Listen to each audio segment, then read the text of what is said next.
Джордж работает спасателем и часто помогает животным во время стихийных бедствий. Для него это уже стало частью жизни. В один из дней, когда в округе вспыхнул очередной пожар, он решил прогуляться по близлежащей территории, чтобы проверить, не попал ли кто-то из животных в беду.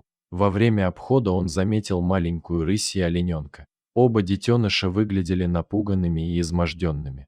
Джордж понимал, что в таких условиях они не выживут самостоятельно, и решил забрать их к себе домой. У него просто не было другого выбора, чтобы спасти этих малышей. Мужчина оставил животных в доме, чтобы они могли отдохнуть и прийти в себя, а сам отправился по делам. Вернувшись через несколько часов, он увидел трогательную картину. Рысь и олененок сидели рядом, прижавшись друг к другу. Это было поразительно. Хищник и травоядный, которые по природе своей должны быть врагами, нашли утешение друг в друге. Видимо, их общая беда сблизила настолько, что они стали друзьями. С тех пор Джордж решил оставить их у себя. Он понимал, что в дикой природе они не выживут, слишком малы, привыкли к человеческой заботе и не умеют добывать себе пищу. Конечно, мужчина столкнулся с осуждением соседей. Многие считали, что держать диких животных дома опасно, особенно такую крупную хищницу, как рысь. Но Джордж знал, что поступил правильно.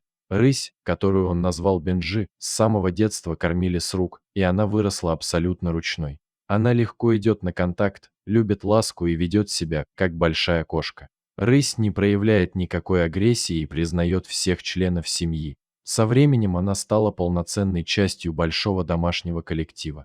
Олененок тоже адаптировался к новой жизни. Он привык к людям, вырос и стал доверять своим спасителям. Несмотря на разные виды, рысь и олень сохранили дружбу. Они по-прежнему неразлучны и проводят вместе все время. В доме Джорджа уже были домашние животные, кошка и собаки, и они все хорошо поладили друг с другом. Местные жители поначалу боялись за семью спасателя, но время доказало, что животные невероятно благодарны за спасение.